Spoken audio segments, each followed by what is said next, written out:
ꯑꯍꯥꯟꯕꯃꯛꯇꯗ ꯋꯥꯔꯤ ꯑꯁꯤꯕꯨ ꯇꯥꯕꯤꯔꯤꯕ ꯑꯃꯗꯤ ꯌꯦꯡꯕꯤꯔꯤꯕ ꯈ꯭ꯋꯥꯏ ꯈꯨꯗꯤꯡꯃꯛꯄꯨ ꯏꯀꯣꯛꯅꯅ ꯈꯨꯔꯨꯝꯖꯔꯤ꯫ ꯉꯁꯤ ꯑꯃꯨꯛ ꯄꯨꯗꯨꯅ ꯂꯥꯛꯆꯔꯦ ꯆꯦꯅꯦꯜ ꯑꯁꯤꯒꯤ ꯑꯅꯧꯕ ꯈꯨꯗꯣꯜ ꯔꯥꯖꯀꯨꯃꯥꯔ꯫ ꯋꯥꯔꯤ ꯑꯁꯤꯕꯨ ꯏꯕꯤꯔꯛꯄ ꯃꯤꯜꯇꯟ ꯋꯥꯔꯦꯐꯝ꯫ ꯂꯧꯕꯤꯔꯁꯤ ꯑꯅꯧꯕ ꯈꯨꯗꯣꯜ ꯔꯥꯖꯀꯨꯃꯥꯔ꯫ ꯔꯥꯖꯀꯨꯃꯥꯔ ꯔꯥꯖꯀꯨꯃꯥꯔ ꯉꯥꯏꯈꯣ ꯔꯣꯠꯇꯣ ꯑꯃꯇ ꯈꯥꯝꯈꯣ꯫ ꯍꯩꯁ ꯀꯔꯤꯅꯣ ꯑꯣꯟꯊꯣꯛꯅ ꯅꯤꯡꯊꯤꯖꯈ꯭ꯔꯦꯗ꯫ ꯑꯩꯗꯤ ꯔꯥꯖꯀꯨꯃꯥꯔ ꯑꯃꯅꯤ ꯍꯥꯏꯗꯨꯅ ꯆꯦꯛꯄꯟꯅ ꯏꯀꯣꯏ ꯀꯣꯏꯁꯟꯕ ꯔꯥꯖꯀ ꯈꯗꯒꯤ ꯍꯦꯟꯗꯣꯛꯇ꯭ꯔꯕꯅꯤꯅ ꯑꯁꯤꯒꯨꯝꯕ ꯃꯍꯧꯁꯥꯒꯤ ꯐꯖꯕꯁꯦ ꯎꯕ ꯐꯪꯂꯔꯕꯅꯤ꯫ ꯑꯣ ꯀꯌꯥꯗ ꯐꯖꯈ꯭ꯔꯕ ꯄꯨꯝꯅꯃꯛꯁꯤꯒꯤ ꯃꯊꯛꯇ ꯅꯒꯔ ꯑꯁꯤꯒꯤ ꯃꯤꯑꯣꯏ ꯄꯨꯝꯅꯃꯛꯁꯨ ꯀꯌꯥꯗ ꯅꯨꯡꯉꯥꯏꯅ ꯃꯅꯤꯡ ꯃꯈꯥ ꯇꯝꯅ ꯍꯤꯡꯂꯤꯕ꯫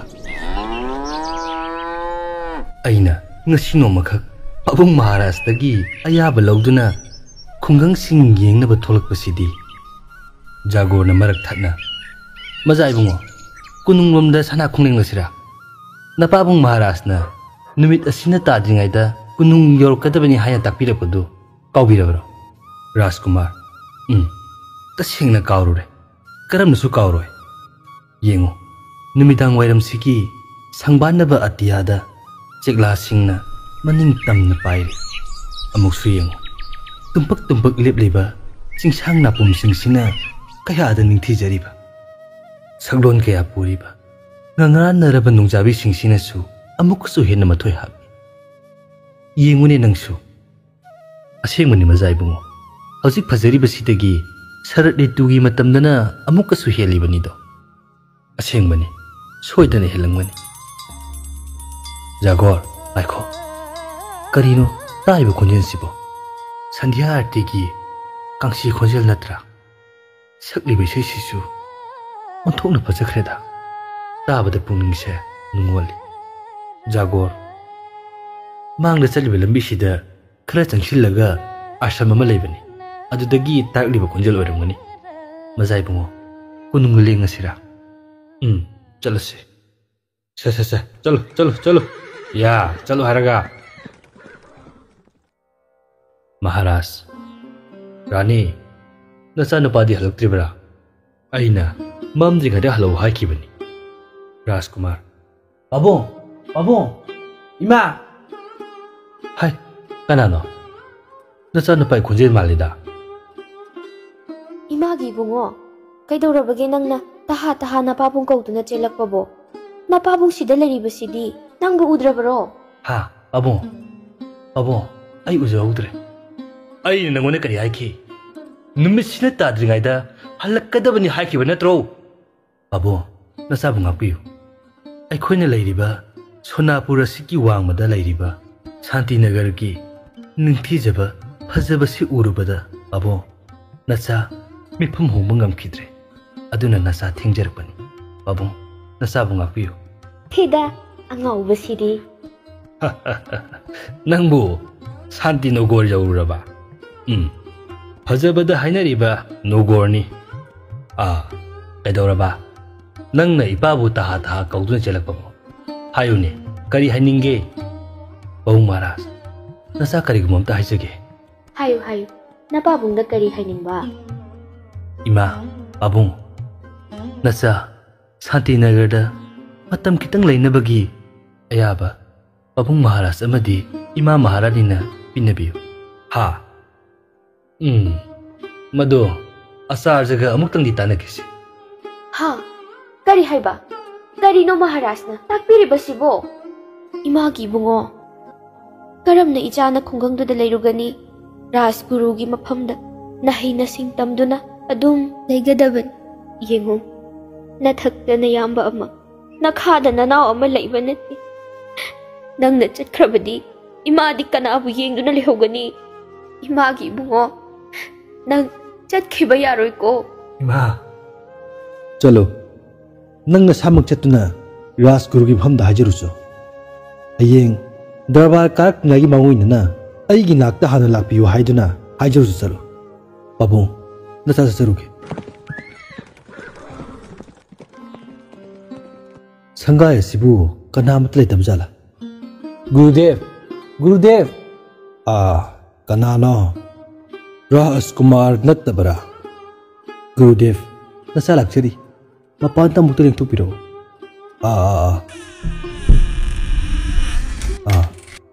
राजकुमार कैदौरबा इपागी नाक्ता लाक्पबो इपादा करी हाइनिंगी हायु हायु गुरुदेव नसा भक्ति कसरी हयेंग अयुक अंगनबदा दरबार लाक्चंगई की मांगोइनना सना कुनुंग लेंबिरंगनबा पाबुंग महाराज ताकपिरे होय होय होय इपा सोइदना लाके फगनी गुरुदेव अदो नसा करिगुंबा मता गुरुदेवी मफमदा अंकचगे हायुने इपादा करी हाइनिंगिबा गुरुदेव अखोइना लैरिबा सोनापुर असिगा थंगना लैरिबा शांतनगरदा मतम खडंग लेजगे हाइदुना अंकचबनी वफम असिगी मतंगदनी गुरुदेवगा वारी सानगे हाइदुना पाबुंग महाराजना गुरुदेवबु लापियो ताकपिरकपनी अदुना गुरुदेव नसा निंगजेबसे अमुक तुंगनबियो पाबुंग महाराजबु याननबा गुरुदेवना अमुक्तंग हाइबियो गुरुदेव नसा भक्ति कसरी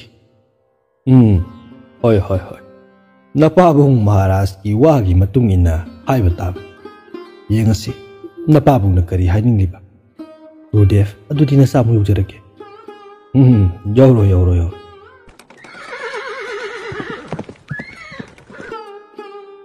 अदुदि राजगुरुना ताकपिरिबसिदि इचाना चटखिबदा अकाइबा लेते हाइना ताकपिबनिने पाबुंग महाराज गुरुदेव नचा राजकुमार अमा ओइना चटपदि पामजदे इसम सम मी अमगुम चचगे हा राजकुमार अदुदि करिगी गुरुदेव नगर अदुदा लैरिबा प्रजा सिंधु यामना चमना नुक्सिनना लैबा उइ ऐसु मखोइगुमना इसम समना लैजबा पामी अदुगिसु मथक्ता पाबुंग महाराज के मथंगदा अइना महाराज खुबम लौदुना सासोन तौदुना पांजगदबा ओइबना अइगी प्रजा सिंगना कमदौना हिंगि हाइबदो ममुत ताना खंजबा पामजे राजकुमार यामना चुमी निंगथौ ओइबा हाइबसे खुदिंगमक खांजनबा फै खांसु खांगदबनी अदुबु राजगुरु यज्ञबन हे खंख्रबदी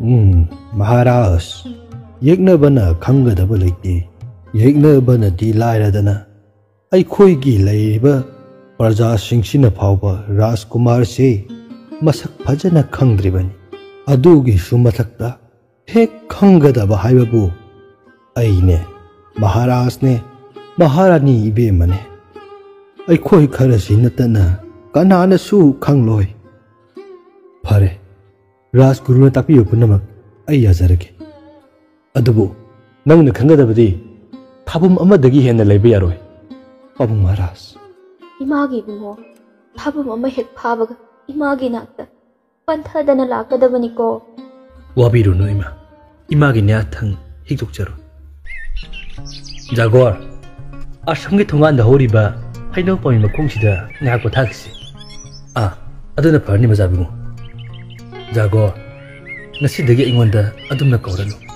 nang ai ngasi dagi itaw sanaragadaban ha itaw hoiba adumna itaw kogadaban itaw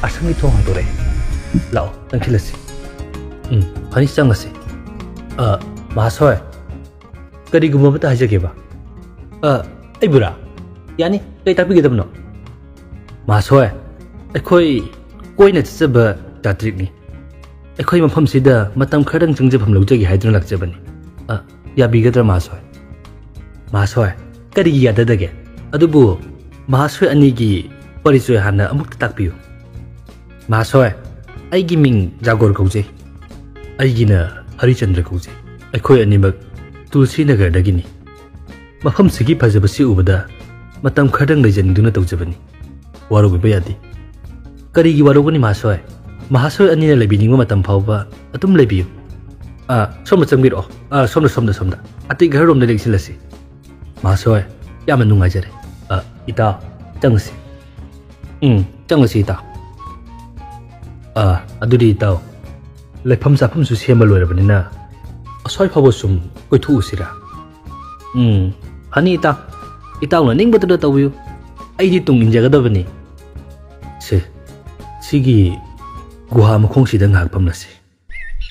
Ita karuwa machugi phina sari sedibi kainya khara mukutti ising pun paiduna pareng san tholribase ita mukti yungni nangsu kaya da phajariba koini ita akhoi na phamliba somda lakadoribra karino o sigi gwasi dagi ising chokadaba oira male ita akhoi khara hantoksira aduna pagada male ita mukti yungune ising solibi singsigi maraktagi asida leplibi samlangna ningdu yena wai taribi ita tu ase amukta yengomi nangbo ha karamno ita tu guhada thori paiduna sikhalibi pida phamda samru tungbisi hoine maya maksidagi mana top-topna khara ningthi jana ui ta lao pari chodoer basu angursi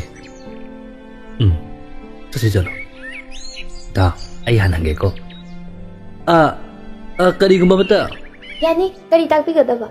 sumdobani kaina sing lakpidi basigi maraktagi somgi ibe masigi parichoise aigi tausina khangjaninduna hangjariba Warubiba yade.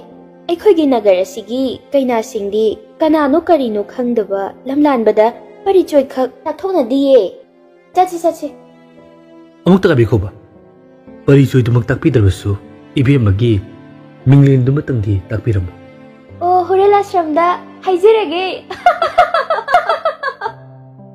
ha kari haiba ashamda oh makhoisu ashamda leiba warmal ita adudi asamdo ina lengsilasira aiko ngahak leiraga jangsi ita yemutu magi mamit ani sina aikhoiromda huran jengduna chakhirbasi hoine ita masu karigumba amadi sodna khalamgani ngasai gi sinphen bhabi nupiduna karino ma thopa pangana ngangamaga chakre ita kanade tasila mahaso ani bukodom lengbirubano sanhya arti gi matam dore darshan phangbinaba lengsilase akhoi asai phabo sum thobani phani lengsilase has ita mandir sidi onthokna mugul lekreda mandir sida leiriba radha krishna anina sayang oine hek tongthokara boi khalle asengmani ita onthokna bhajakre ta yoni masagi sing shoktuna ka khibi ena mam du loin thole ni adu ita masagi itauna tapiba ambadu di yabu udini hoine kedoro bejano thole ha kadai oh onthungna su ningthi jakre to kai bema tangur bi kuchuda garwa machugi sari da leiting badi sanagi mathakta tampha thinbugum ningthi je koidanar bi mai thongna ingel thagi nini chanba thajaki mai thong gumi sajini kai jabi misnan tumtak tariba natonna thoiding mapal gum tanik ningthi jariba tumpak tawrba khusana Sri Radha Krishna anigi thagul gidama birthday samkhaliba ita nam kai toroge nangbu lema tumabra se nakhotulo narga layo artika tawre ha oh ita ita isi saktai male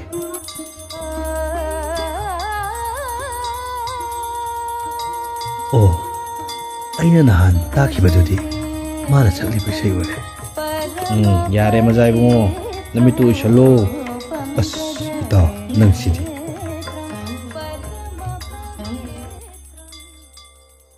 ita yenguni isi sakpalo raga tanorobi mukutsina charna mitasi yaraga makok takta hapsai base ta thokre ta lao chalo ai lag ibema kadi gumambata Kari takpigadaba.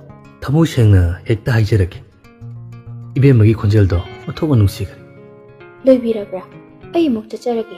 lojidri ibemagi parichoi khangjadringaida ibemabu ahanba urba mikuptudagi thamu sengna nungsijarure asengba matang khanganbiramu aduga ibemagi koloi minglensu khangjadri mukta takpiramu ai chꯠꯆꯔꯒꯦ ꯅꯪꯒꯤ ꯊꯥꯗꯣꯛꯄꯤꯌꯨ ꯌꯥꯝꯅ ꯋꯥꯔꯧꯕꯤꯔ ꯃꯥꯜꯂꯦ ꯀꯔꯤꯒꯤ ꯋꯥꯔꯧꯔꯨꯒꯅꯤ ꯋꯥꯔꯧꯕꯒꯤ ꯏꯇꯤꯛ ꯂꯩꯖꯗꯦ ꯑꯩꯕꯨ ꯅꯨꯡꯁꯤꯕꯤꯕꯒꯤꯗꯃꯛꯇꯗꯤ ꯑꯩꯒꯤ ꯂꯥꯏꯕꯛ ꯐꯕꯅꯤ ꯑꯗꯨꯕꯨ ꯑꯩꯗꯤ ꯎ ꯄꯥꯡ ꯁꯨꯗ꯭ꯔꯕꯤ ꯂꯝꯖꯥ ꯁꯔꯥꯅꯤ ꯑꯗꯨꯃꯛꯅ ꯑꯩꯅ ꯉꯁꯤ ꯑꯥꯁ꯭ꯔꯝꯁꯤꯗ ꯆꯪꯖꯐꯝ ꯂꯧꯗꯨꯅ ꯂꯩꯖꯔꯤꯕꯁꯤꯅꯤ ꯑꯩꯒꯨꯝꯕꯤ ꯑꯃꯅ ꯑꯗꯣꯝꯒꯤ ꯁꯦꯕꯥ ꯇꯧꯕꯗꯤ ꯂꯥꯏꯔꯗꯅ ꯉꯥꯏꯍꯥꯛ ꯑꯣꯟꯁꯤꯟꯅꯗꯨꯅ ꯋꯥꯔꯤ ꯁꯥꯔꯤꯕꯁꯤ ꯐꯥꯎꯕ ꯑꯩꯗꯤ ꯃꯇꯤꯛ ꯆꯥꯖꯗ꯭ꯔꯕꯅꯤ ꯑꯩꯕꯨ ꯋꯥꯔꯧꯕꯤꯅꯨ ꯑꯩꯁꯨ ꯅꯪꯒꯨꯝꯅ ꯑꯩꯒꯤꯅꯤ ꯍꯥꯏꯕꯗ ꯉꯁꯤꯒꯤ ꯇꯥꯏꯕꯪꯁꯤꯗ ꯀꯅꯥꯁꯨ ꯂꯩꯇ꯭ꯔꯦ ꯑꯩꯅ ꯂꯩꯔꯤꯕ ꯅꯒꯔ ꯑꯗꯨꯒꯤ ꯁꯟꯁꯦꯟ ꯅꯍꯥꯅꯤ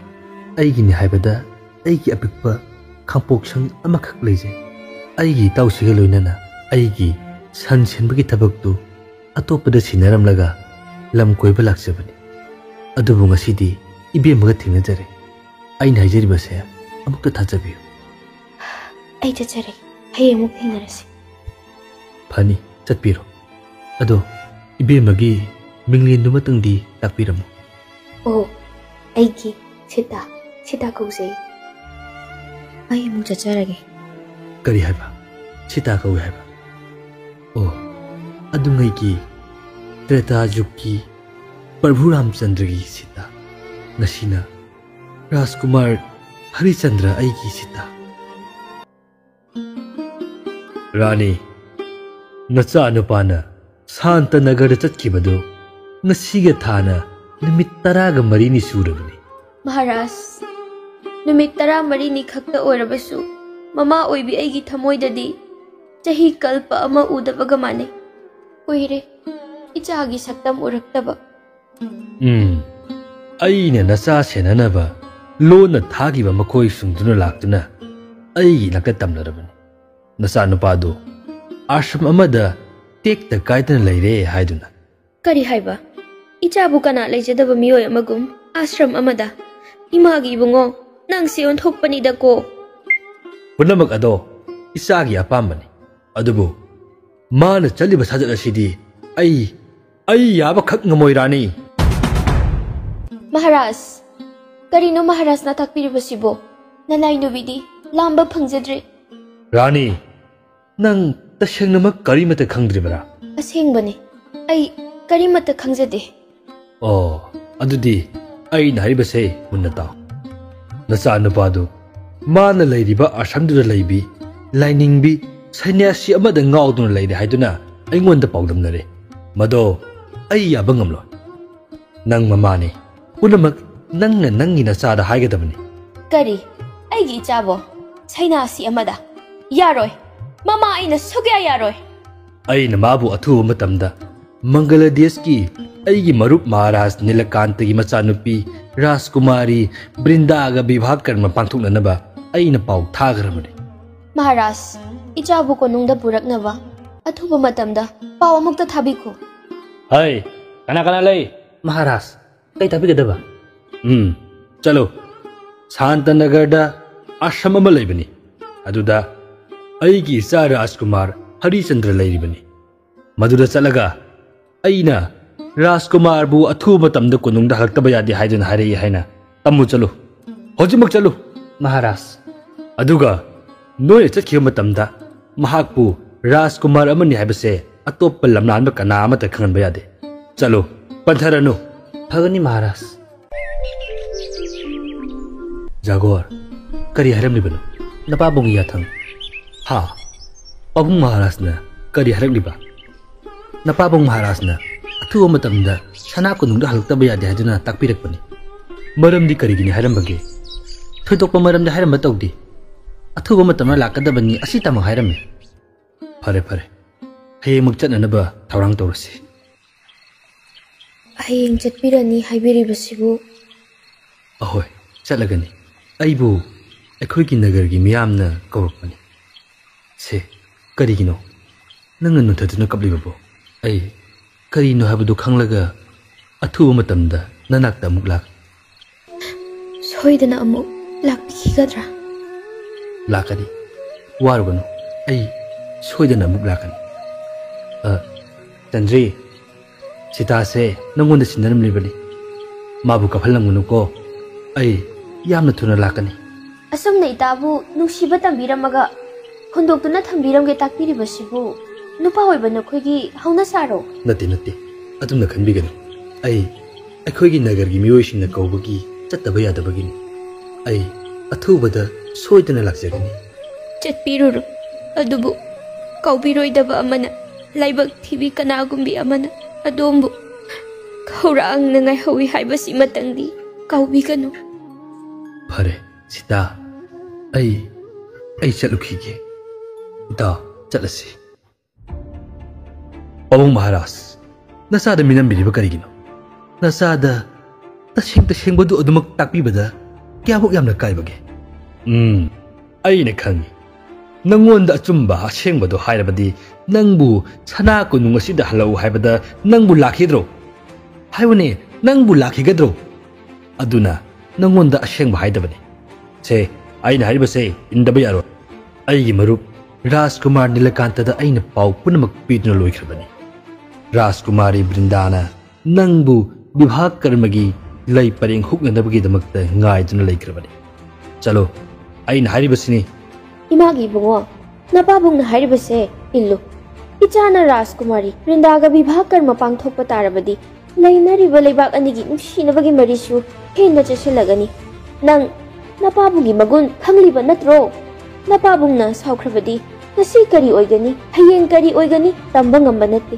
अदुना नंग नपाबुंग अमदी इमाना हारिबसे इनगदबनी इमा आई याबा सुंगमोय हाय कना लay मसीगी ममा मपान हाइबे इंदबा लमफिट लमहाइबा अंगांगसे फाजिलु महाकी कखदगी मपान थोनबा यारोय कना लay हयेंमक राजकुमारी बृंदागा विवाह कर्म पाथोंगनबा मपा इबुंगो अइगी मरुप नीलकांतदा हौजिमक पाउ पीखो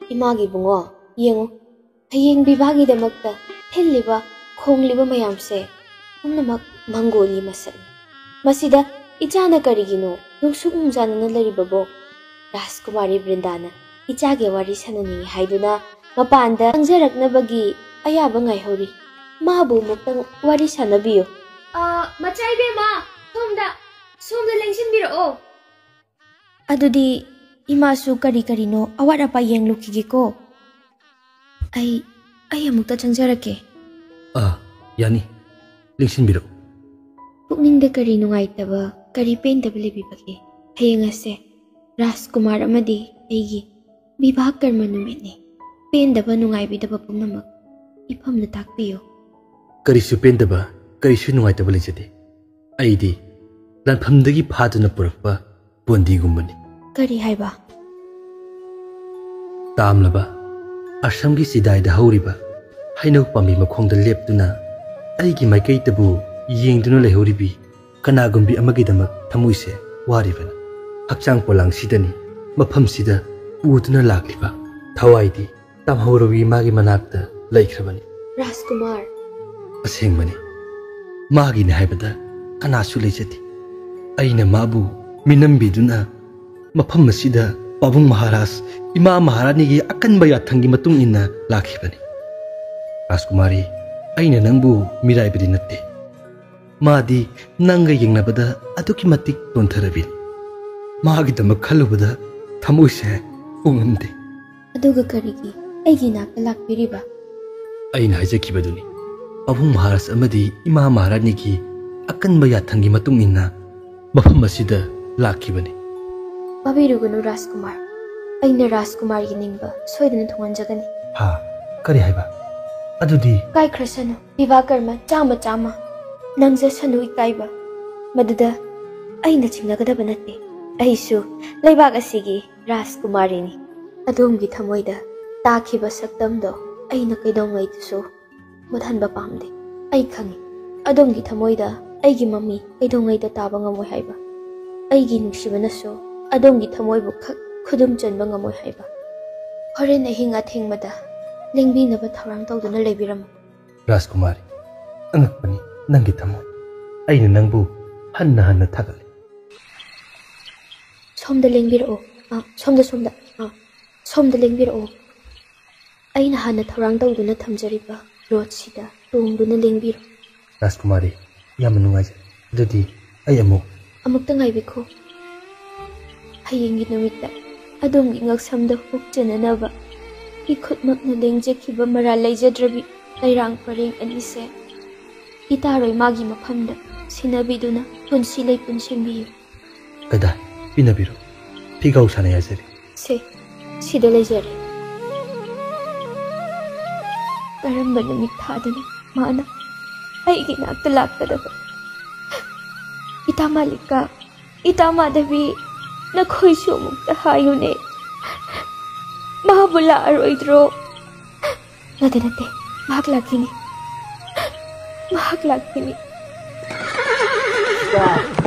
Stop!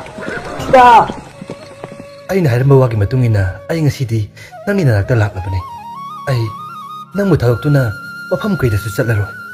Se ngasigi nungsiraba nongalamdagi matamsida se aina porakliba leirang pareng anise yengo mandir ngan thoriba Sri Radha Govinda anina sakhi oiduna nang aigi punsi leipun semlagadabani. Lao changase mandirda. Gurudev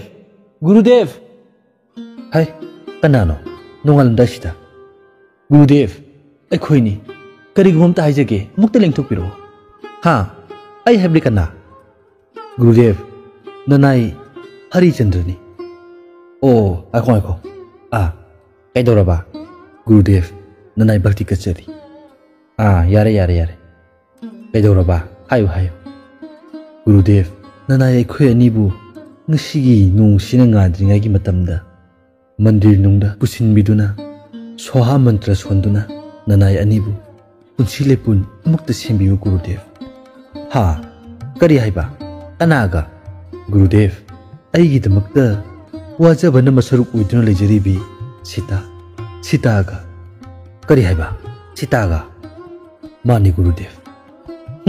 मदु इंगमलोय करमना सैन्यासी अमबु नंगी नफमदा कैनादान कत्तुना करमना लुहुंगनी मदो ओइथोक्तबनी नते अंति गुरुदेव अदुमना तोबिगनु ngasi गुरुदेव ना अखोइ अनिबु लुहोंबिदबा तारगदि ngasi अखोइ अनिगी अरोइबु ओइसि हाइदुना वासकनदुना मफमसिदा लाक्चरब मदुगी दोस्ती गुरुदेव न पुबिबा ngambigatra गुरुदेव मियोइबगी मिनुंगसि येंबिदुना अखोइ अनिबु अमुक्तदि लुहोंबि सीता नंग महाक न हाइबसि यारबरा हायो महाक न हाइबसि असुमबरा गुरुदेव फरे अदुदी हौजिमक नखोइ अनिबु अइना विवाह कर्म पांथोकपिरनी गुरुदेव अदुबु ngasiदगी नखोइ अनि आश्रमसिदा लेबदि याररोय विवाह कर्म हेक पांथोकपु लोइबगा नखोइ अनि मफम असि थादोक्तुना चटखिगदबनी गुरुदेव फरे लाओ मंदिर रे संगसे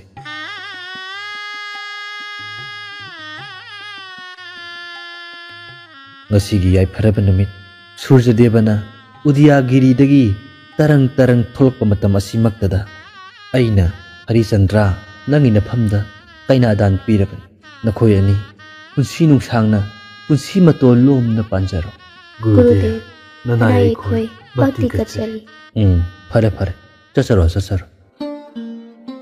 रानी कैदौरे नचा नुपाना हजि फबो थोरक्त्रिबसिबो हाय नखोइ कनानो म चंगु अदुगने इसाबु कोकथोरौ महाराज सनायाथं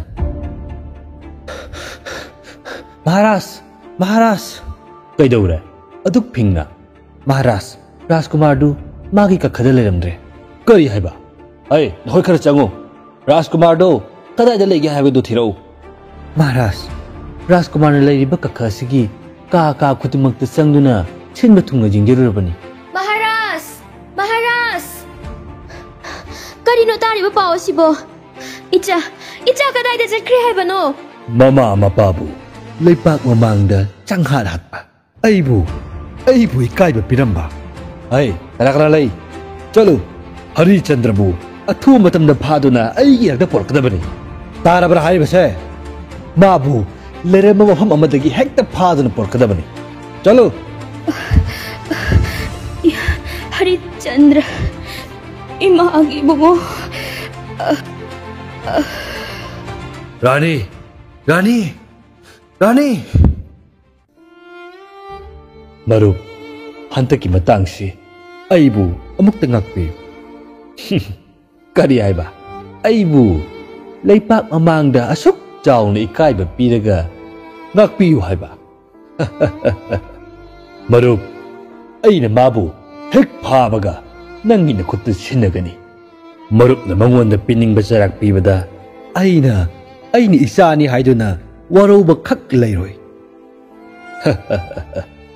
महाराज चंद्रकांता नंगना अइगी फमदा मी थारक्तुना अइगी इचानुपीबु ममौ उइजगे हाइना हाइजरकपदुदा अइना हराउ हराउ याखिबनी अदुबु सेंगना हाइरबदी महाराज चंद्रकांता नंगी नचानुपादु अइगी मिनाई फबो ओहनिंगदे महाराज लावगनो ngasiदगी लेबाक अनिगी लेनरंबा मरुप मपांग ओइबगी मरी अदो अइगी खुतमग थडलबनी नसक अदो यिंगदे चटखतरो पाबुंग महाराज अमुक्ता ngaibiko nacha wafam amata hangachege इपागी बेमा इपादा करी हाइरिंगबा हायो राजकुमार हरिचंद्रबु नचाना थादोक चखिबने करी हाइबा इपागी बेमा करी पाबुंग महाराज अइगा राजकुमार हरिचंद्रगा विवाह तौद्रबसु नचागी मांगजबा करिसु लेते चुम्मी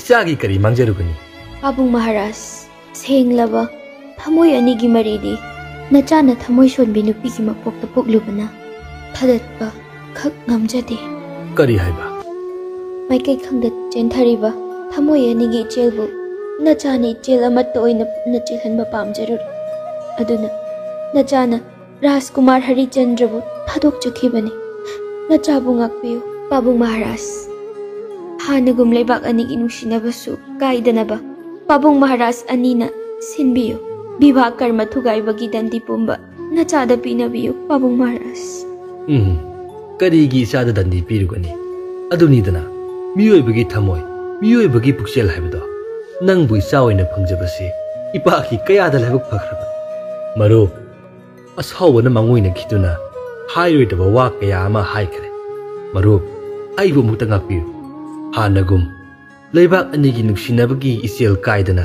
मतेंग इतेंग पांगदुना नुसी चानना हिमिनरसी फरे मरुप अदुदी अखोय अमुक इराइबाकता हंजखरगे सीता करी ताकपिगदबा ngasiga thana अखोय अनिना बोनसिता लेरकलिबसे था मरी मपुंग फारबन अदुबु कैदौबिरगे अइना नंगबु बोनसिदा पुबिरक्तुना यामना वहानखरे खलुबदा अइ यामना नुवाइबि असमदुदा ननिंगना खा तमना लेजरमि नंगबु अइना मफमसिदा पुरक्तुना कयादा वहलबा करिनो ताकपिरिबसिबो ननाई नुबिगिदी नहाकना इनापता लेंगदना लेबिरबदा सर्गकी नंदोन कानोनना कैदौरनी पुमनमक अरेमबनी अइगी फमदा अदुबु अइना नुवाइत्रिबदी अइना राजकुमार अमा ओइदुनासु नंगबु कुनुंगदा पुसिंदुना थम्बा ngamdriba asini करी राजकुमार हाइबा असेंगमनि सीता अइ सोनापुर लेबाकी राजकुमार हरिचंद्र हाइबदुनी करिनो ताकपिरिबसिबो अइना इताउ जागोरबा सखिबदो तसेंगना अइदी करिमता खंखिदबनी पाबुंग महाराज मंगलादेश की राजकुमारी बृंदागा अइगा लुहुंगनबगी थौरांग पुनमक लुइदुना लेरम अइदी तसेंगना अदुमना तोरंगमनि खलुदबनी राजकुमारी बृंदा अदुगा अइगी नाकता कमदौना तारो ngasiदी अइ लोइना हाइरगे तसेंगना अइ ngaktaba ngamde मागी पुक्सेन नुमितो आई अमुक्ता चंगजरके यानी लिंगसिन बिरो पुकनिंगदा करी नुंगाइतबा करी पेंदबा लेबिबगे हयेंगसे राजकुमार अमदी अइगी विवाह कर्म नुमितने पेंदबा नुंगाइबिदबा पुमनमक इफमना ताकपियो करिसु पेंदबा करिसु नुंगाइतबा लेजदे अइदी लानफमदगी फादुना पुरकपा बोंदीगुम्बनी करी हाइबा तामलबा असमगी सिदाइदा हौरिबा हैनौ पामी मखोंदा लेप्तुना अैगी माइकैतबु येंगदुना लेहौरिबि कनागुंबि अमगिदमक थमुइसे वारिबन हक्चांग पोलांगसिदनी मफमसिदा उदुना लागिबा थवाइदि तामहौरबि मागी मनाक्ता लैख्रबनी राजकुमार असेंगबनी मागिने हाइबदा कनासु लेजति अैना माबु मिनम्बिदुना मफमसिदा पाबुंग महाराज इमा महारानी अकनबा याथंगी मतुंग इन्ना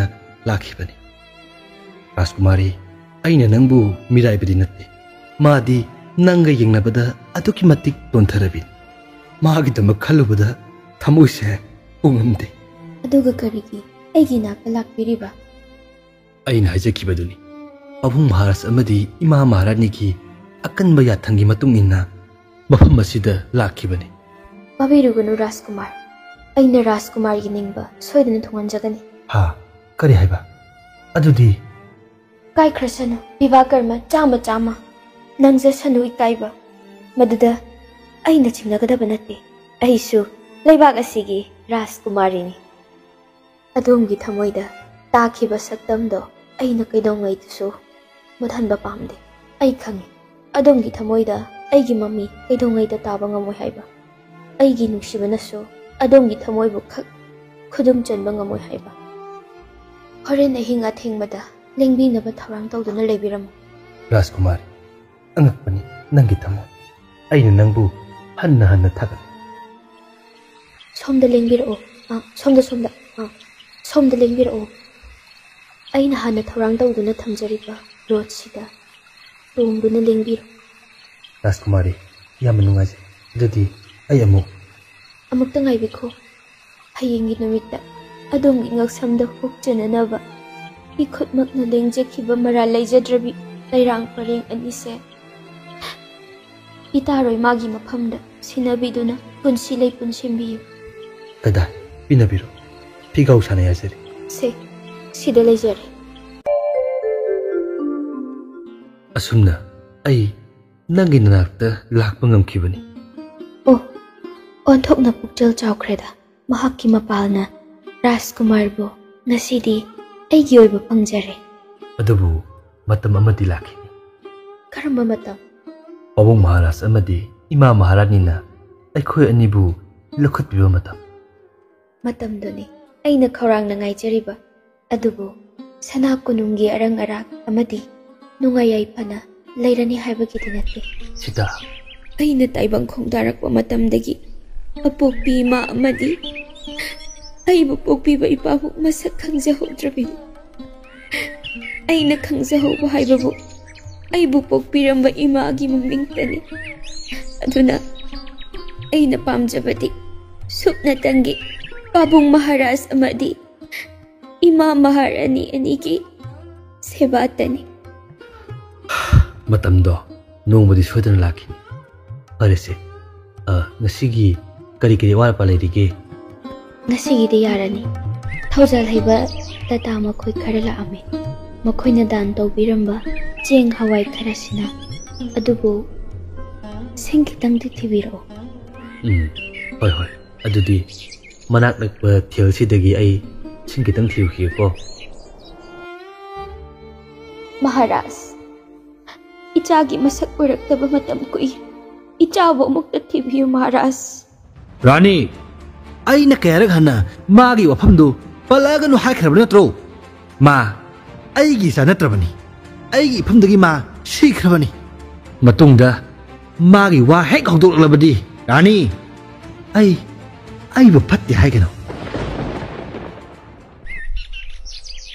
ओ कुइरेदा इसा सिता उरक्तबा नुसिबनीदा इसाना सखिबा भजनदो ताखेदबा मतम कुइरे नखोइबु कमदौरमगबा हे भगवान मखोइबु असोय अंगाम अमत यहनबिदना नुंगा याइफना लेहनबिउको गुरुदेव कनानो जागोर नंग लाइबरा लाओ संखउने गुरुदेव इताव हरिचंद्र अमदी इचन चितागी मवा मपाव अमत ताखेद्रबरा ताखेद्रे अैनसु मखोइबु मफम मसिदा लैबा याररोय हाइदुना चलहनख्रबनी अदुबु जागोर ꯑꯩꯅ ꯃꯈꯣꯏꯕꯨ ꯃꯐꯝ ꯑꯁꯤꯗ ꯂꯩꯍꯟꯅꯤꯡꯗꯗꯅ ꯆꯠꯍꯟꯈꯤꯕꯗꯤ ꯅꯠꯇꯦ ꯒ꯭ꯔꯤꯍꯁꯇ ꯄꯥꯂꯣꯟ ꯇꯧꯔꯕ ꯃꯈꯣꯏꯅ ꯀꯔꯝꯅ ꯃꯐꯝ ꯑꯁꯤꯗ ꯂꯩꯒꯅꯤ ꯑꯗꯨꯅ ꯑꯩꯅ ꯃꯈꯣꯏꯕꯨ ꯆꯠꯍꯟꯈꯤꯕꯅꯤ ꯑꯗꯨꯕꯨꯅꯦ ꯌꯦꯡꯉꯨ ꯑꯩꯅ ꯉꯁꯤ ꯐꯥꯎꯕ ꯃꯈꯣꯏꯒꯤꯗꯃꯛꯇ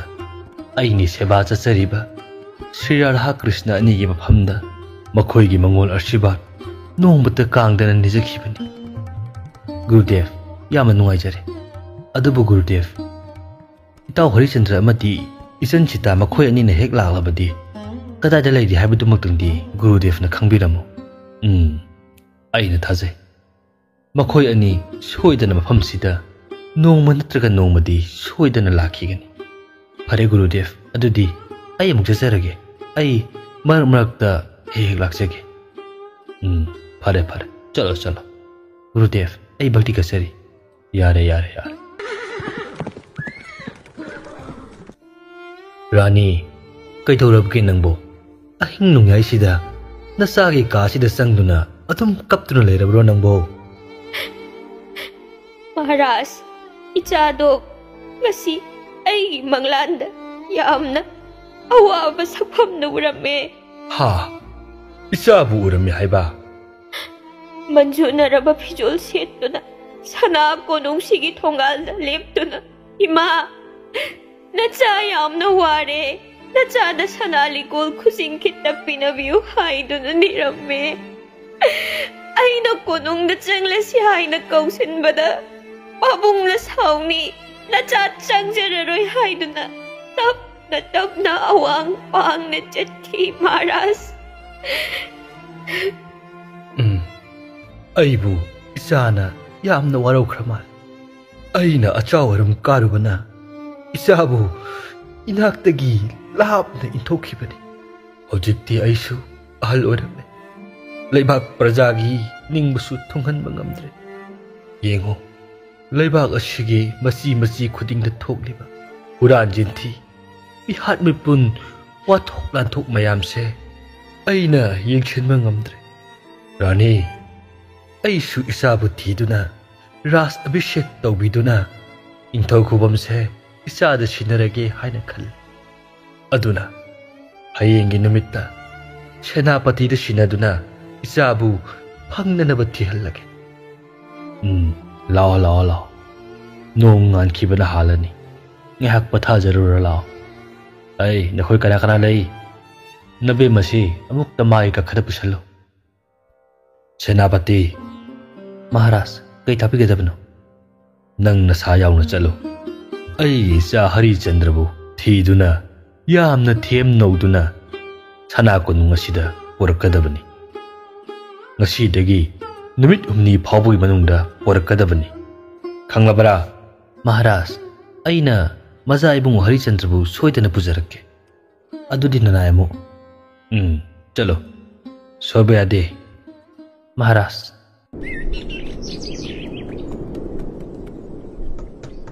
Ima, Ima, Pabungdi. Ibungo, kaidaurabage nangna nababong hangbabo? Ima, ako'y babong nasabiba sa mong macha ama laibado. Ngasay sing chaibi mo kong rizalubado. Aduday sing datagli Ima. Ha? Nang di karigi sing chaibi mo kong da, kaidauba chatluri ba? Ngasay yaw macha ama lakpa. Aduda phage haidan na ne, ay natanaruba. Imagi bungo, hayang maghaydi adum na chat pa yade ko. Hoy Ima, ado ako'y babungdi.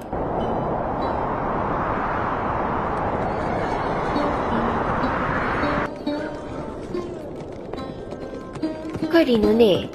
Atiya sina ipun na pumamamli ba sina? Ibungo, napabong no somda manamasing kara thiyaw ba ni?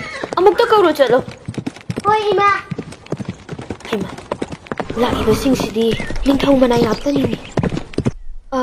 Kari takpigada ba? Kari gidamak mapam sida lakpiri ba? Ibemba, khangpok asi kanagino? Angamba, khangpok asi aigi ipuroy baga ichanupaga aiga akoy uhum khak leijabani. Napuro bidi lebra. Amuk ta kokthoro. Sita, kaidawre? mayam kay takpigada ba? Rajkumar, nang aibu khangdrabra? Babung, makoy si kanamo. Yang kijaye. Bungo, amuk tangay ko. Rajkumar haiba. Ay di Rajkumar nasati. Ay di mafam sida lejaba. Nung magi apang basa lairaba tolaba nanay ni. Rajkumar, sahi kaya udadrabasu nangi wangang sangang.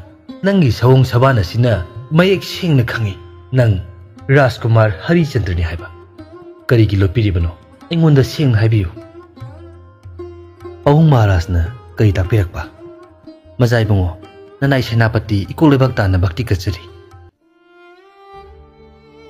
Takpiyo, Pahung Maharaj na kari habirak pa. Ima Maharani na kamdo hori. Rajkumar, napabong Maharaj ahan gi matamu are. Lebak nga pangamdre. Kari haiba senapati. Namay bema Maharani. Mazay bungo na hek mangki panumit dagi. Charam tharam khangdana mamitagi mapi nongmata kangdana leli. Ha. Ima, nasa bumukta ngakpiyo. Nasana laam na kurumsari ima. Ngasidi, napabong Maharaj na mazay bungobu kauru haibibadagi. Nanay na mazay bungobu lawbalag saribani. Ha. Pahung Maharaj na. Sita, yengo, ngasidi ay na haiba numito yaurae. Ibungo, nanay nubigisu ningba thungzaragani. Pokpadagi ima ipagi seba phangzabadi lairadana masak phawba khangzahaudrabi aina ngasidi ima pabunggi seba phangzaragani. Ma.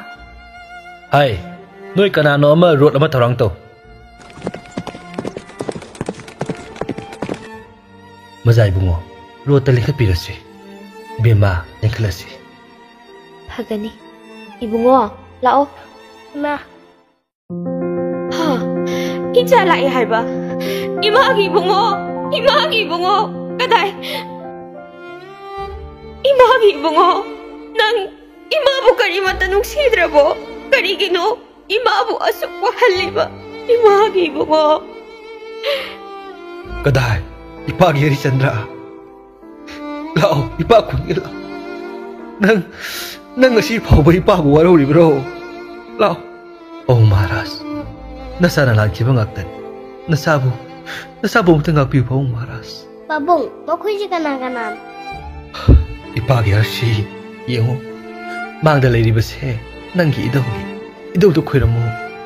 Idaw. Ha, aigi isu. Idawgi nungsiba. Lao, idaw pamge lao. Idaw. Iben gi bungo, lao. Iben gi tampakta. Iben pamgi lao. Bien. Ima ubema, karigi kanha laijadrabigum. Tuminna leptuna lairiba. Changla ulaw. Ngasidagi Maharanigi phamda phamlagadabani. Lao. Ngasidagi aibaki mabema uiragadabani. Maharani ibema. Karigi engonda adumna kauriba. Imaugi nungsiraba tabaraba chimbalduna amuktang kau aibu ima haina. Ima.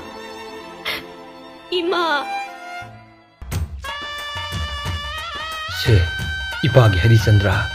Ngasidagidi apapata bahar khudimak isagi khutta sinarabani. Lao, ipana Raj Singhasanda chingatpiraki. Lao. Ima ubema Maharanigi asanda hamzarola. Idawgi nungsiba. Lao. Isudi idawga phaminagadabani. Lao. Idawgi tampakta lao. Idaw.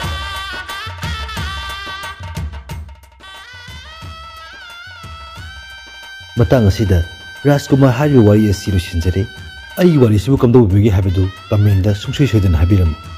Miyamna aigi channel asibusu like, subscribe, share amasung comment tawbiram. Amukka hana koknana kurumjari.